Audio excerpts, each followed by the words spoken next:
But let's move on forward into the program. We got other guests to get to. Let's welcome to the program Miss Jerilyn Masters. Miss Jerilyn, how are you? I'm fine. How are you? We are stirring up trouble as usual. I like it. So we got one fan then. So you Always. are the probably the only level-headed, sane person at Masters Built, right? Oh, by all means. I'm pandering now, aren't I? It depends on who you ask. Well, at home, my wife is the one who's the only level-headed sane. I could just imagine at everybody else's homes, the wives there are probably the sane ones. We try. So what's it like for a lady such as yourself to be involved in one of the most prominent families in racing, the Masters, with the chassis company? You got one of the hottest drivers in the country, and Don O'Neill racing for the shop there. Your son Jonathan is off doing great things at IMIS, which I don't know how the new purchase affects things. But what's it like to be the lady in charge of all that? It's hectic. Imagine. And it gets very crazy at times. Do you ever just throw your hands up in the air and say I'm sick of racing this late in the year? No, I wish we could race year round. But I'm probably one of the few that say that. So I mean, you got to give me some insight. Is the shop interesting? Can we do a reality show there? It would be interesting, especially if you go to the back room. It'd be very hard to keep it PG. Well, it is racing. I understand that. So what's it like? I mean, now you are either the biggest fan of the 71 car or the owner. Which is it? I'm the biggest fan. Actually, the shop, Mastersfield owns the car. Tater and I pretty much go on the road with it and keep it out there. But other than that, I mean, it's a Mastersfield project that Tater and I spearhead. I mean, you guys got, like, Don O'Neill, we've had him on the show a couple times. You and I have had conversations on making it happen. But what's it been like to watch Don over the last couple of years win the races he's won? It's been great watching him come back and be the driver that we all knew he could be, provided that, he had good equipment and he got his head on straight. And he has done an awesome job for us and him and the boys. What do you make of all the, it seems like over the last, 10 years or so, there's been more and more females attempting to get into our sport. How does that make you, are you 100% for that? I mean, because I've heard lots of different, even women have different opinions on that. Yeah, I think it's great. And it's not necessarily the women that, I don't really think that sex has, that much importance. But I think the most important thing is to keep some younger people involved in our sport. We need to, if it's male or female, we need to keep youth in our sport. I was going to comment on that, Webb, but I stopped myself. Why? What'd I do? No. Brian, yeah, we don't need that in the sport either.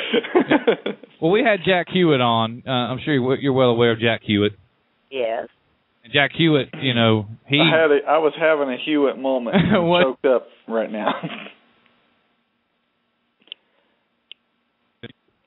From being there from the beginning, can you, in a few sentences, can you sum up the last 25 or however many years it's been since you guys started the chassis?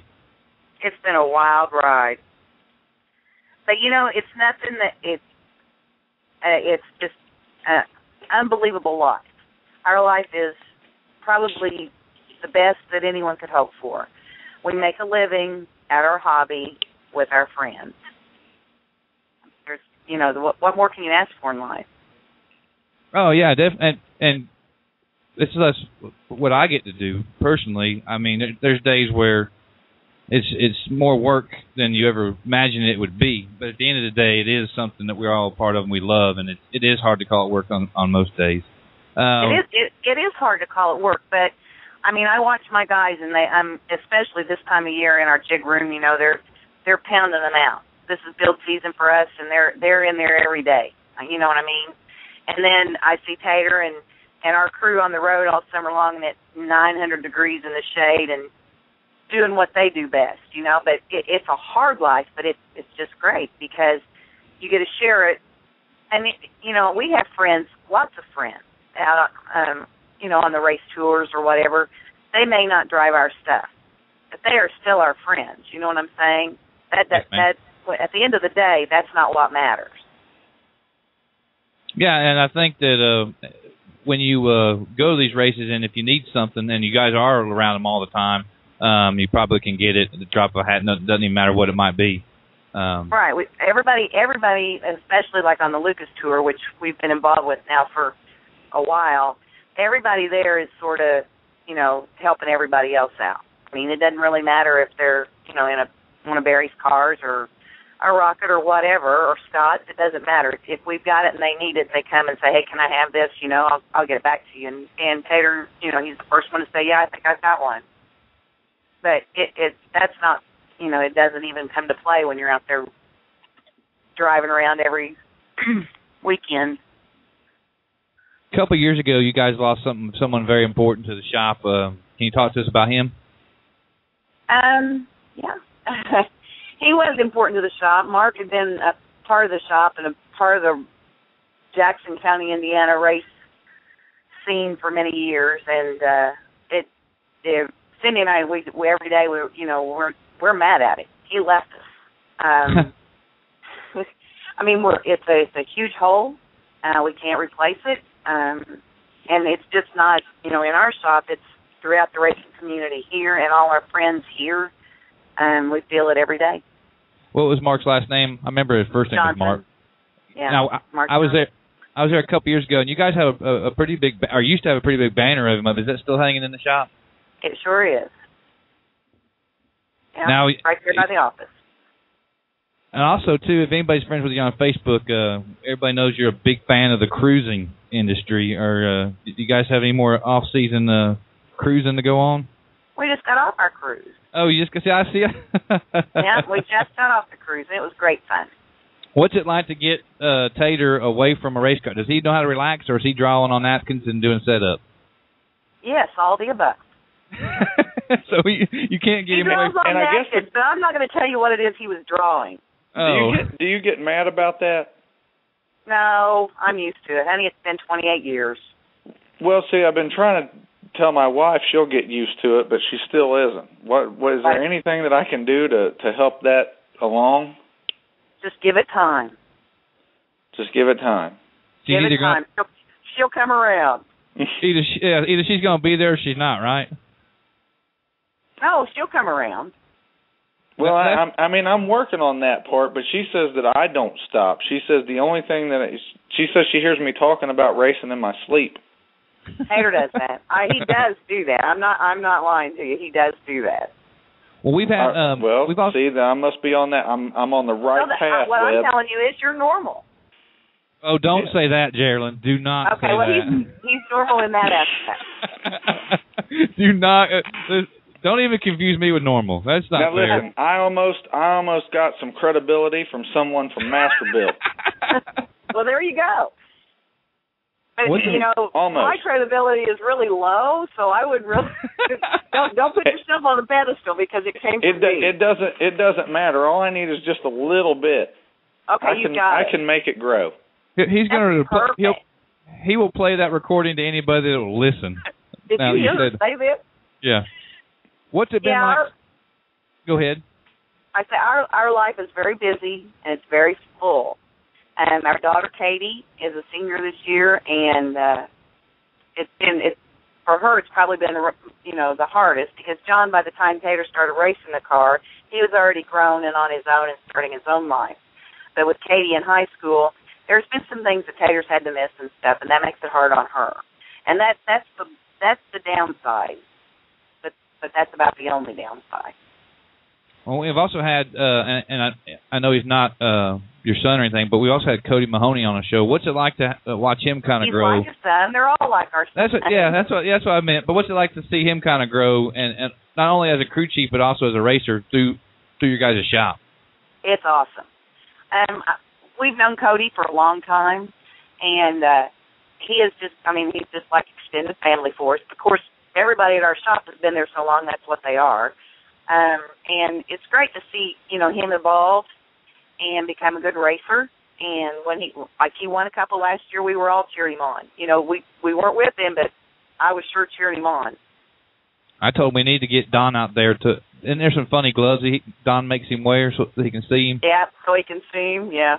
We need Don to do that one time for Cody at the racetrack. Wouldn't that be awesome? I'll see what I can do. Yeah, take pictures on that, please. Yeah, that'll be Facebook material. Well, all right, Miss Jerilyn. Did you happen to see the picture of our car upside down that was on Facebook yesterday? Yeah, what you had some comments about that car. That's scary. Were you at the race when that happened? No, thank God. Did you ask Don about it? No, I don't know if you've seen it yet or not. I don't know. I'll have to ask him. Yeah, whoever. And I also want to let everyone know that Huddy raced his first pro truck race this last weekend and finished 7th. So we're really proud of him. Well, there you go. Maybe we can get him on as a guest. There you go. Is he going to race the truck on dirt at Eldora? I don't know. We'll have to see what we can work up for him. Actually, the question was posed today. Do you think that Tater and them would build Don O'Neill a truck if NASCAR does come to Eldora? I don't know. That's a Tater question. Do you think he should do it? I think they should do it. Oh, you think they should do it? They should absolutely do it. Okay, well, when I get back home, I will bring that up and we'll see what the answer is. I'm telling you, yeah, should absolutely. You know what? I'll tell you what. I'll even do is I have a Craftsman truck legal engine. I will help you with the motor, and it's awesome. A good one. Well, I'll sure throw that in the hat and see what they say. Well, Miss Jerilyn, thank you very much for taking time out of your Monday to speak with us. I told you we wouldn't keep you very long, and it'd be easy questions. Those were easy. Well, and at least you didn't ask me about shocks. I'm not going to ask you about. I just want to go with you when you take him up there, and you can. There's a guy from up in Indianapolis that built this motor, Mr. John Menard. So you can find out. It's a really good one. Okay. Well, we'll ask Taylor and see what he says. I've even got a transmission for it. Wow, we're set up then, right? All I need is a truck. That's all you need is a truck, and I'm sure that they could build that truck no problem. I'm thinking maybe I could find someone to loan me one. Find someone to loan you one, and I've got a motor and transmission, and we'll go up there and watch Donnie blow them away. Okay, we'll see what we can do. All right. All right, thanks, guys. Thank you, Miss Jerilyn. No problem, hon. See you later.